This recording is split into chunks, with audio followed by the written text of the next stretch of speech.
अस्सलामुअलैकुम दोस्तों, क्या हाल है। मेरा नाम है फैसल और आप देख रहे हैं एक्सेल विद फैक्ट। दोस्तों, मैंने कुछ रिसेंटली इंटरव्यूज़ कंडक्ट किए और मैंने अपनी एक्सपीरियंस की बेसिस पे कुछ पॉइंट्स को जॉट डाउन किया। मैंने जो चीज़ नोट करी कि कुछ कैंडिडेट्स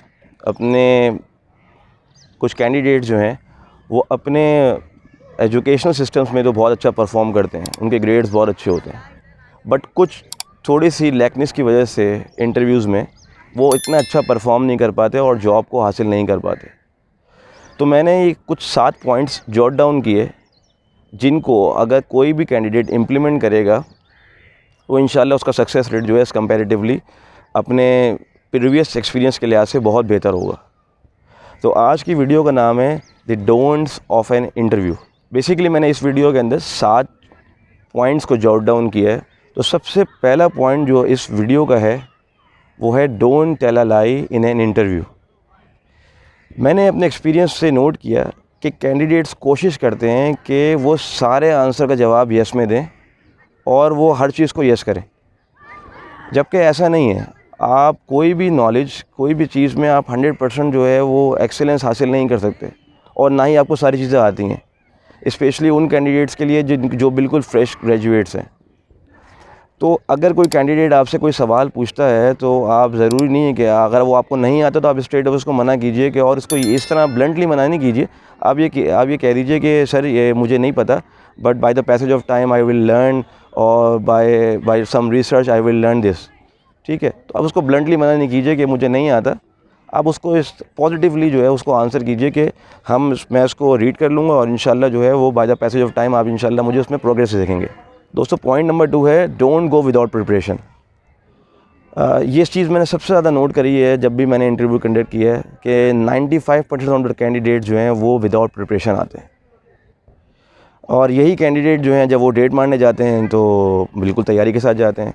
वो लड़की की जो है वो बिल्कुल उसकी प्रोफाइल को जो है वो हिफ्स कर लेते हैं, बट उनको जो है उन कैंडिडेट्स को इतनी तौफीक नहीं होती कि वो एटलीस्ट कम से कम जिस कंपनी में इंटरव्यू देने के लिए जा रहे हैं तो उसकी एटलीस्ट कम से कम उसकी वेबसाइट तो देख लें, वो किन प्रिंसिपल्स पे डील करता है, उसकी क्या प्रोडक्ट्स हैं, क्या उसकी एक्टिविटीज़ हैं, उसकी क्लाइंटेल क्या है। अगर आप ये रिसर्च करके जाएंगे तो ऑफ कोर्स आपका सक्सेस रेट बढ़ेगा, क्योंकि आपका रिलेशनशिप एज एन एचआर और एचआर मैनेजर का जो रिलेशनशिप है उस टाइम में वो सिर्फ उस कंपनी से ही रिलेट करते हैं ना। हम उस कंपनी की ही बात करेंगे आपसे। अगर हम एज एन हायरिंग मैनेजर, मैं एज ए हायरिंग मैनेजर वहाँ पे बैठा हूँ उस कमरे के अंदर, तो मेरा कैंडिडेट से रिलेशनशिप सिर्फ उस कंपनी की बेसिस पे, तो हम उस कंपनी की ही बात करेंगे और उसके एजुकेशन की बात करेंगे, बट मेजॉरिटी हम उस कंपनी की बात करेंगे, उस प्रोडक्ट्स की बात करेंगे और उसमें उसके रोल की बात करेंगे। तो अगर वो ही चीज़ नहीं बता सकेगा तो फिर हम क्या बात करेंगे। तो फिर हमारे पास तो basically it's a waste of time, waste of time of the candidate and a waste of time of the interviewer as well. So we have to value our time and you have to value the time of the interviewer as well.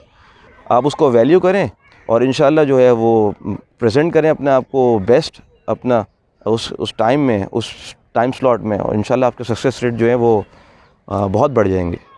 दोस्तों, point number 3 है don't get that job only for your own success. मैं इस point को थोड़ा सा और elaborate करता हूँ कि पार्टनरशिप बेसिकली 2 लोगों के दरमियान होती है। ठीक है, हमने क्रिकेट में भी देखा है, हमने दूसरे गेम्स में भी देखा है, और इवन ये कि हमने दूसरे प्रैक्टिकल एग्जांपल्स भी हमारे सामने कि पार्टनरशिप मिनिमम 2 लोगों के दरमियान होती है।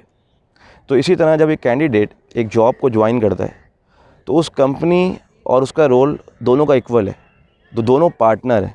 ठीक है, तो आई की मैंटेलिटी से निकल के हमें वी की मैंटेलिटी में सोचना होगा कि अगर मैं ये सोचूं कि यार मैं ये जॉब इसलिए हासिल करूं कि ये मुझे फ़ायदा हो जाए और at every end of the month मुझे सैलरी जो है वो डिस्बर्स हो, तो इस तरह काम ज़्यादा अरसे नहीं चलेगा और इस तरह जो है वो पार्टनरशिप ज़्यादा अरसे नहीं चलेगी।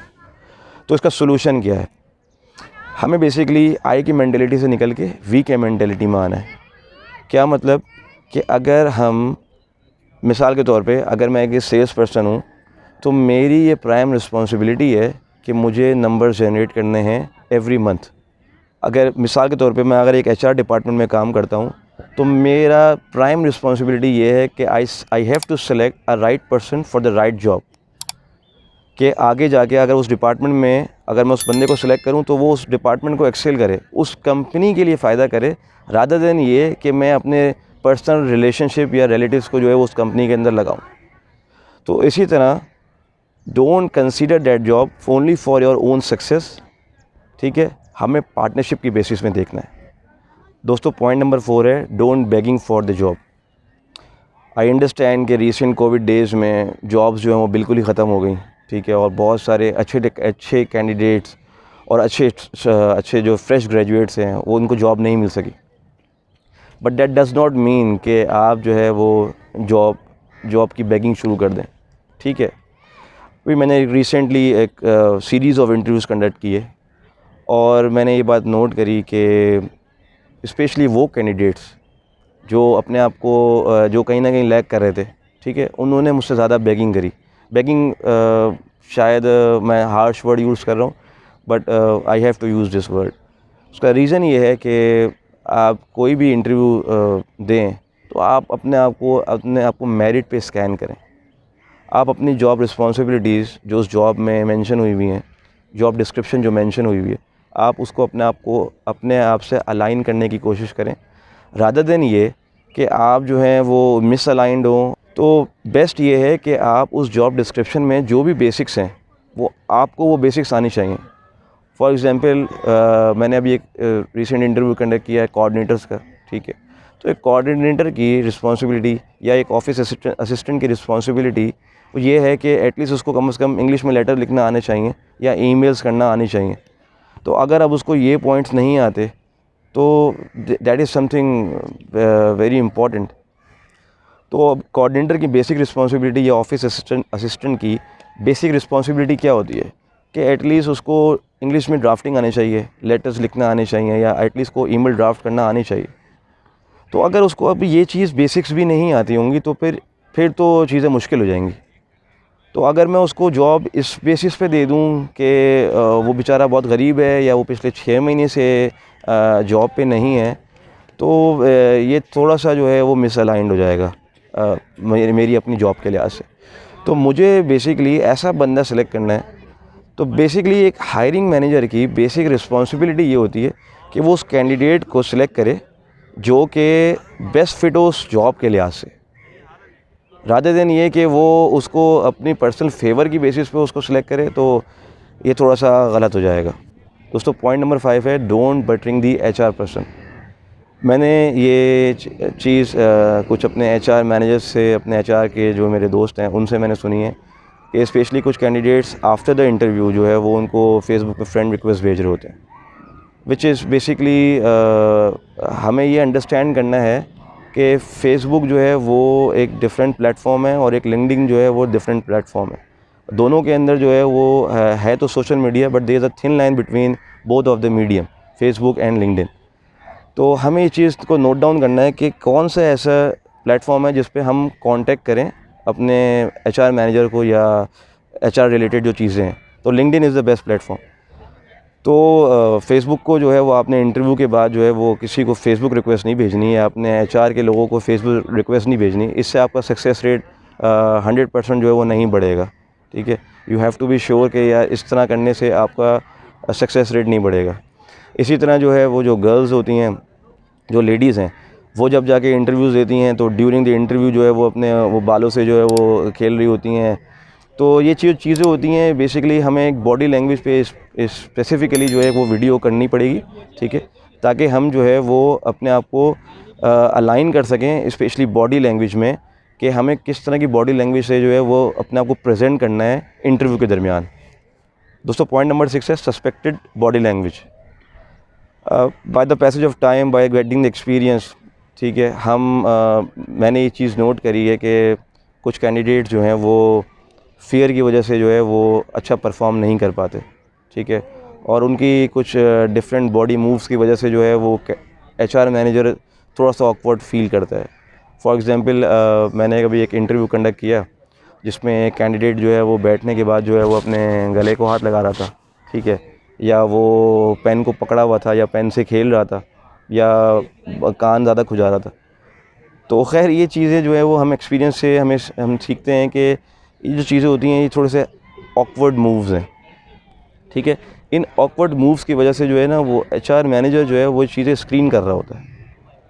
अब मैं अगर उसी कैंडिडेट की एग्जांपल को कंटिन्यू करूं जो बार बार गले को हाथ लगा रहा था, तो ये मैंने ये बात नोट करी कि जब मैं थोड़ा सा और डीप डाउन गया, उसके कुछ थोड़े से उसके सवालों के जवाब थोड़े से ऑकवर्ड से थे, तो जब मैं डीप डाउन गया तो पता चला कि उसकी जो लास्ट जॉब थी उससे वो क्लियरली जो है वो एग्ज़िट नहीं हुआ था, उसको वहाँ से फायर किया गया था। तो ये जो सस्पेक्टेड बॉडी लैंग्वेज है, ये बेसिकली जो है ना वो ट्रेट्स होते हैं जो एचआर मैनेजर को हिंट्स दे रहे होते हैं कि यार there is something fishy in that person. तो फिर उसी पॉइंट को अल्टीमेटली वो कैंडिडेट जो है ना वो बातों में बोल भी देता है। तो फिर एचआर मैनेजर क्या करता है कि वो उसी पॉइंट को लेता हुआ जो है वो कंटिन्यू करता है और उसको जो है वो चीज़ें जो है वो उसको फाइनली जो है वो पकड़ में आ जाती हैं जिसको कैंडिडेट छुपाना चाह रहा होता है। तो इस बॉडी लैंग्वेज पे जैसे मैंने बोला कि हम इसके ऊपर एक सेपरेट वीडियो करेंगे और इंशाल्लाह जो है वो आप इसको जब इम्प्रूव करेंगे और बिल्ड करेंगे अपनी पर्सनैलिटी के अंदर, तो इंशाल्लाह आप का सक्सेस रेट जो है वो बहुत हाई हो जाएगा कंपैरेटिवली दूसरी कैंडिडेट्स के लिहाज से। दोस्तों पॉइंट नंबर 7 है don't be shy of asking feedback. ये चीज़ सबसे इम्पॉर्टेंट है और मैंने इसको 7th पॉइंट पे रेट किया है, ऑल्दो ये फर्स्ट पॉइंट पे रेट होनी चाहिए थी, बट एनीवेज़ इस पॉइंट को मैं थोड़ा सा और एलैबोरेट करूं कि आपका टाइम भी कीमती है और इंटरव्यूअर का टाइम भी कीमती है। और लेट्स सपोज़ आपने बहुत अच्छा परफॉर्म किया, आपने सारे सवालों के जवाब भी दिए और आपने हर तरह से अपने एचआर मैनेजर को सेटिस्फाई किया, बट अगेन आप सक्सेसफुल नहीं होते उस इंटरव्यू के दरमियान। तो इसका मतलब ये नहीं है कि आपको कॉल नहीं आती सिलेक्शन की, तो इसका मतलब ये नहीं है कि आप हिम्मत हार दें। आपका ये फ़र्ज़ बनता है, मैं फ़र्ज़ का वर्ड यूज़ कर रहा हूँ, फ़र्ज़ बनता है कि आप फ़ीडबैक लीजिए। देखिए आपके टाइम की वैल्यू है, इंटरव्यूअर के टाइम की भी वैल्यू है। तो अगर आपको जॉब नहीं मिलती है, लेट्स सपोज़ आप जॉब में सक्सेसफुल नहीं होते, तो एटलीस्ट अपनी गैप एनालिसिस कीजिए कि आपने ऐसे कौन से पॉइंट्स थे जिसकी वजह से आप लैग कर रहे थे और आपको वो जॉब नहीं मिली। तो अगर ये गैप एनालिसिस हो जाती है और आप उस गैप को फिल कर लेते हैं अपने कुछ पॉजिटिव पॉइंट से, तो ऑटोमेटिकली आप जब नेक्स्ट इंटरव्यू देने के लिए जाएंगे तो आपका success rate as compare to your last interview बहुत बेस्ट हो जाएगा, बहुत बेटर हो जाएगा।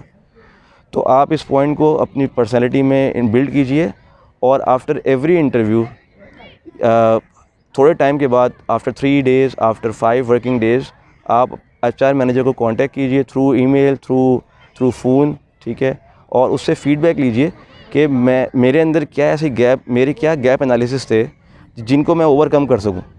आई होप कि ये जो 7 पॉइंट्स मैंने एक्सप्लेन किए अपनी वीडियो के अंदर, ये आपको हेल्प करेंगे और जब आप नेक्स्ट टाइम इंटरव्यू के लिए जाएंगे तो आपका सक्सेस रेट दूसरे कैंडिडेट्स के मुकाबले में बहुत हाई होगा।